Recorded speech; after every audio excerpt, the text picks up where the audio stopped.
મળતી માહિતી પ્રમાણે અમરોલી ગુજરાત હાઉસિંગ બોર્ડમાં રહેતા પ્રવીણભાઈ મકવાણાની 20 વર્ષીય દીકરી સુમનના એક યુવક સાથે પ્રેમ સંબંધ હતા. બુધવારે સાંજે પ્રેમી સુમનના ઘરે આવ્યો. કોઈ અંગત કારણોસર બંને વચ્ચે ઉગ્ર બોલાચાલી થઈ. વાત વણસી કે સુમને ફિનાઇલ પીવાની કોશિશ કરી, પરંતુ તેના પ્રેમીએ બોટલ ઝૂંટવી પોતે જ ફિનાઇલ પી લીધું. તાપી નદીના કાંઠે એક પ્રેમ કથા દુઃખદ અંતર ફળી છે.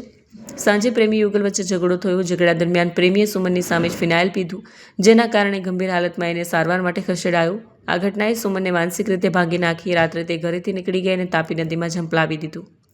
ગુરુવારે સવારે કોઝવે નજીકથી સુમનનો મૃતદેહ મળ્યો, જેનાથી સમગ્ર વિસ્તારમાં ચકચાર મચી છે. આ ઘટનાએ યુવા પ્રેમી યુગલોમાં માનસિક તણાવ અને નિરાશાના મુદ્દાને ફરી એકવાર ઉજાગર કર્યો છે. દીકરીના મોત સમાચાર સાંભળતા જ પરિવાર પાયમાલ થઈ ગયો છે. પિતા પ્રવીણભાઈની માનસિક સ્થિતિ કઠડી છે. માતાને આઘાત સહન ન થતાં બ્રેઇન હેમરેજ થયું છે. પોલીસને મૃતદેહ સોંપવા માટે પણ ભારે જહેમત ઉઠાવવી પડી. અંતે અન્ય બહેનોને સમજાવી કાયદાકીય પ્રક્રિયા પૂર્ણ કરાઈ હતી.